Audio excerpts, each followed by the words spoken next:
ஆரம்பமா 6ஆம் அதிகாரம் 8ஆம் வசனம். சரி, லேவியராகமம் எடுங்க பார்க்கலாம். 6ஆம் அதிகாரம் 8ஆம் வசனத்திலிருந்து வாசிங்க பார்க்கலாம்.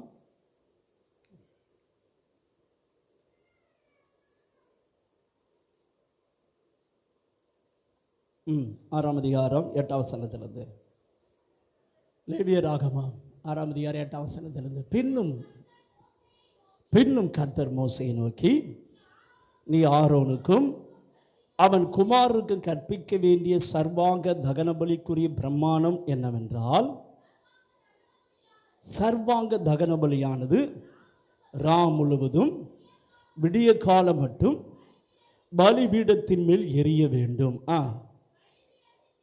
பலிபீடத்தின் மேலுள்ள அக்கினி என்ன செய்யணுமா? எரிந்து கொண்டே இருக்கணும். இப்போ ஆசரிப்பு கூடாரத்தை பற்றி உங்கள் எல்லாருக்கும் தெரியும் நினைக்கிறேன். ஆசரிப்பு கூடாரத்தில் பார்த்தீங்கன்னா முதல்ல போகும்போது ஒரே ஒரு வாசல் தான் இருக்கும். அது கிழக்கு நோக்கி இருக்கும். அது நானே வாசல், இயேசு தான் வாசல் என்பதற்கு அடையாளம். இயேசுவை விசுவாசித்து அப்படி என்ட்ரன்ஸில் வந்த உடனே முதல்ல என்ன இருக்குன்னா ஒரு பலிபீடம் இருக்கும். என்ன இருக்கும்? பலிபீடம். அந்த பலிபீடத்தில் என்ன செய்வார்கள் என்றால் ஆசாரிகள் பலி செலுத்துவார்கள். எதற்காக பலி செலுத்துவார்கள் என்றால் தங்களுடைய பாவங்கள் மன்னிக்கப்பட, ஜனங்களுடைய பாவங்கள் மன்னிக்கப்பட, ஒவ்வொரு மனிதனும் தன்னுடைய வசதிக்கு தகுந்தார் போல், ஏழையாக இருப்பார் என்றால் புறா குஞ்சுகள், கொஞ்சம் வசதியாக இருந்தால் ஆட்டுக்கடா, அதுக்கு மேலே வசதியாக இருந்தால் மாடை கொண்டு வந்து, காளைகளை கொண்டு வந்து என்ன செய்வார்கள்? பலி செலுத்துவார்கள். வருஷத்துக்கு ஒரு தரம் அது பாவ நிவாரண பலி என்று சொல்லக்கூடிய நாள் வைக்கப்படுகிறது. அதில் வந்து அவர்கள் செலுத்த வேண்டும். தங்களுடைய பாவங்களுக்கு தகுந்தார் போல் அந்த பலிபீடத்தில் என்ன செய்யணும்? பலியை மாற்றி வைக்கும் பொழுதுதான் அந்த பலிபீடத்தின் மேல் அக்கினி என்ன செய்யும்? எரிந்து கொண்டே இருக்கும். அந்த பலிபீடத்தில் அக்கினி எரிய வேண்டுமானால் 2 பலிகள் தொடர்ச்சியாக செலுத்த வேண்டும். அது முழுவதும் விடிய காலம் மட்டும் அப்படின்னு போட்டிருக்கு. இதனுடைய கணக்கின்படி பார்த்தீங்க அப்படின்னா ஒரு நாள் என்பது மாலையிலிருந்து அவங்களுக்கு ஸ்டார்ட் ஆகும். சாயந்தரம் 6 மணிலிருந்து மறுநாள் காலை வரைக்கும் தான் அவங்களுக்கு என்னது ஒரு நாள் அப்படி கணக்கு கொண்டு வருவாங்க. நம்ம காலையிலேருந்து கொண்டு வர்றோம் பார்த்தீங்களா? அதனால தான் பைபிளில் ஆவியானவர் பார்த்தீங்கன்னா காலம் உண்டாகி பிற விடிய காலம் வந்தது அப்படின்னு எழுதுவார். பார்த்துருக்கீங்களா? அப்போ நல்லா கவனிங்க. ஆண்டவர் சொல்லுகிறார் ஆசாரியனை பார்த்து, பலிபீடத்தின் மேல் உள்ள அக்கினி என்ன செய்யணுமா? கொழுந்து விட்டு எரிய வேண்டும். பலிபீடத்தின் மேல் அக்கினி எரிய வேண்டுமானால் அங்கே 2 பலிகளை ஆசாரியன் திரும்ப செலுத்தி கொண்டே இருக்க வேண்டும். அது என்ன பலி? சர்வாங்க தகன பலி, இன்னொன்று சமாதான பலி. என்ன பலிங்க? இந்த பலிபீடம் என்பது நீங்கள் பெற்றதான ரட்சிப்புக்கு அடையாளமாக இருக்கிறது. இந்த பலிபீடம் என்பது இயேசுவுக்கு அடையாளமாக இருக்கிறது. இதில் செலுத்தப்படும் ஆட்டுக்கடா, ஆட்டுக்குட்டி எதுக்கு அடையாளமாக இருக்கின்றால் இயேசுவுக்கு அடையாளமாக இருக்கிறது. அது பலிபீடமும் இயேசுதான், பலியும் இயேசுதான். அல்லேலூயா. தேவ பிள்ளைகள், நம்முடைய இருதயம் தான் இன்னைக்கு பலிபீடம். இந்த பலிபீடத்திலே நாம் என்ன செய்ய வேண்டும் என்றால் அனுதினமும் நம்மளை தேவனுக்கு சர்வாங்க தகன பலியாக, இந்த சாக்ரிஃபைஸ் என்ன செய்யணும்? முழுமையாக காலையில் எந்திரிச்ச உடனே என் ஆவி ஆத்துமா சரீரத்தை உங்களுடைய பலிபீடத்தில் ஜீவ பலியாக என்ன செய்கிறேன்? ஒப்பு கொடுக்கிறேன்னு சொல்லி ஒப்பு கொடுக்க வேண்டும். நீங்கள் அனுதினமும் ஒப்பு கொடுத்தால்தான் உங்க இருதயமாகிய பலிபீடத்தில் நீங்க பெற்றதான ரட்சிப்பு, நீங்க பெற்றதான அபிஷேகம், நீங்க பெற்றதான கிருபை, நீங்க பெற்றதான மகிமை, நீங்க பெற்றதான பலத்தின் மேல் பலன் அடைந்து கொண்டே போகும். அல்லேலூயா. ஆனா நீங்க உங்களை அர்ப்பணிக்கல அப்படின்னா அது மேல இருக்கிற அக்கினி என்ன செய்து விடும்? அணைந்து விடும். உங்கள் இருதயமாகிய பலிபீடத்தில் எப்பொழுதும் தேவனுடைய அக்கினி, தேவனுடைய பிரசன்னம், தேவனுடைய வல்லமை, தேவனுடைய மகிமை, தேவனுடைய பலன் பெருகிக் கொண்டே இருக்கணும். என்னென்ன பெருகணும் எழுதிக்கோங்க. முதலாவதாக உன் வாழ்க்கையில் உன் இருதயமாகிய பலிபீடத்தில் தேவ பிரசன்னம் இன்கிரீஸ் ஆகணும், இன்கிரீஸ் மேல இன்கிரீஸ் ஆகணும். இரண்டாவது உன் இருதயமாகிய பலிபீடத்தில் தேவனுடைய கிருபை இன்கிரீஸ் ஆகணும். நீ ரட்சிக்கப்படும் பொழுது ஒரு கிருபை கொடுக்கப்படும். அந்த கிருபையை வச்சு அனுதின வாழ்க்கையில் வாழ முடியாது. கிருபையை பெற வேண்டுமானால் ஆரம்பத்தில் ரட்சிக்கப்படும் போதுதான் உனக்கு கிருபை இலவசம். ஆனா அனுதின வாழ்க்கையில கிருபை இலவசம் கிடையாது. நீ உன்னை அர்ப்பணிக்கிறத பொறுத்தே கிருபை பெருகும். அல்லேலூயா. ஆனா இன்னைக்கு நிறைய பேர் அர்ப்பணிப்பே கிடையாது. நிறைய பேர் இன்னைக்கு பரிசுத்தமா வாழ்றது கிடையாது. ஒரு 20 வருஷத்துக்கு முன்னாடி சபைகளை எடுத்தா நேர் முழங்கால 1.5 மணி நேரமா சபை நின்னுச்சு. இன்னைக்கு முழங்கால நிக்கிறவர்கள் எத்தனை பேர்? 1 மணி நேரமாவது முழங்கால் போட்டு நேர் முழங்கால் நின்று ஜெபிக்கிறோமா? உன் வாழ்க்கையை இயேசுவுக்கு அர்ப்பணிக்கிறியா, வெறும் வாயில அல்வாகின்றியா? இன்னைக்கு நிறைய பேர் வாயில தான் பேசுறாங்க. ஏன் உன் இருதயமாகிய பலிபீடத்தில் இன்னைக்கு சாத்தான் என்ன பண்ணிட்டான் அப்படின்னா, இந்த இருதயமாகிய பலிபீடத்தில் ரட்சிக்கப்படும் பொழுது மெழுகுவத்தி போல நீ எரியிற. மெழுகுவத்திய ஃபூன் ஊதுனா போதும், அணைஞ்சு போய் புகைதான் வரும். என்னதான் வரும்? உங்க வாழ்க்கையில் இப்ப என்ன வந்துகிட்டு இருக்குது? புகை வருதா இல்ல அக்னி வருதா? அக்னி வரணும். அக்னி அணையாம என்ன செய்யணும்? இருக்கணும். அப்ப அணையாம இருக்குன்னா உன்னுடைய சாக்ரிஃபைஸ், உன்னுடைய அர்ப்பணிப்பு அணுதினமும் தேவை.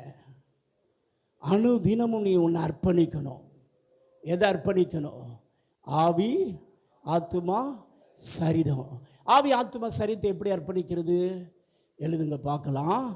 ஆவி அர்ப்பணிக்கணும் அப்படின்னா ஆவியில் 3 பகுதி இருக்குது, எழுதிக்கோங்க. உள் உணர்வு, மனச்சாட்சி, ஐக்கியம். என்னென்ன இருக்குது? உள் உணர்வு, மனச்சாட்சி, ஐக்கியம். நீ தினமும் காலையில் எந்திரிச்ச உடனே, ஏசப்பா என் ஆவி உம்முடைய பலிபீடத்தில் அர்ப்பணிக்கிறேன், என் உள் உணர்வுகளை, என் மனச்சாட்சியை, என்னுடைய ஐக்கிய பகுதிகளை உம்முடைய ரத்தத்தினால கழுவி சுத்திகரிங்க. உம்முடைய ரத்தத்தினால என்ன செய்யுங்க? கழுவி சுத்திகரிங்கன்னு சொல்லி நீ உண்மையா ஜெபம் பண்ணா மட்டும்தான் ஆவியில பரிசுத்த ஆவியனுடைய ஏவுதலை உன் வாழ்க்கை முழுதும் பெற முடியும். இல்லை அப்படின்னா ஆவியானவர் உன் கூட பேசுறது ஸ்டாப் ஆயிரும். இன்னைக்கு நிறைய பேர் பார்த்தீங்கன்னா ஆரம்ப நாட்கள் ஆவியானுடைய சத்தத்தை கேட்குறாங்க. ஆனா அர்ப்பணிப்பு குறைய குறைய குறைய குறைய என்ன செய்யுது அப்படின்னா, இப்போ ஆவியானவர் பேசுறது அவங்களால என்ன செய்ய முடியல, கண்டுபிடிக்க முடியல. இருதயம் மந்த இருதயமாக மாறிடுது. எப்படி மாறிடுது? இருதய கடினமான இருதயமாக மாறுது. இருதயத்தில் உணர்வே இல்லை. இந்த பணங்காட்டு நரி எந்த சலசலப்புக்கு என்ன செய்யறது இல்லை, என்ன செய்யறது இல்லை. நாங்கள்லாம் நிறைய பாஸ்டர்ஸை பார்த்தவங்க. நாங்கள்லாம் என்னது, இந்த இடத்துல வந்து இருக்கிற சிலர் தரிசனத்தை இழந்து போய் உட்கார்ந்துருக்கீங்க. ஆரம்பத்தில் பெற்ற அந்த தரிசனம், கர்த்தர் உன்னை குறித்து வைத்திருக்கிற திட்டம், உன்னை குறித்து வைத்திருக்கிற மகிமையான உயர்வு, கர்த்தர் உன்னை பயன்படுத்துவதற்கு கர்த்தர் உன்னை ஒரு தரிசனத்தோடு அழைத்தார். ஆனால் இப்போ அந்த தரிசனத்தில் உன்னால் ஓட முடியல. ஏனோ தானன்னு வாழ்ந்துக்கிட்டு இருக்க. What is the reason? ஏன்? ஆவி சுத்திகரிக்கப்பட வேண்டும். அனுதினமும் என்ன செய்யப்படணும்? ஆனால் இது எப்போ நடக்கும்னு சொல்லியிருந்தேன். நீ வாயை திறந்து நேர் முழங்கால் நின்று என் ஆவியை உடைய பலிபீடத்தில் ஒப்பு கொடுக்கிறேன்.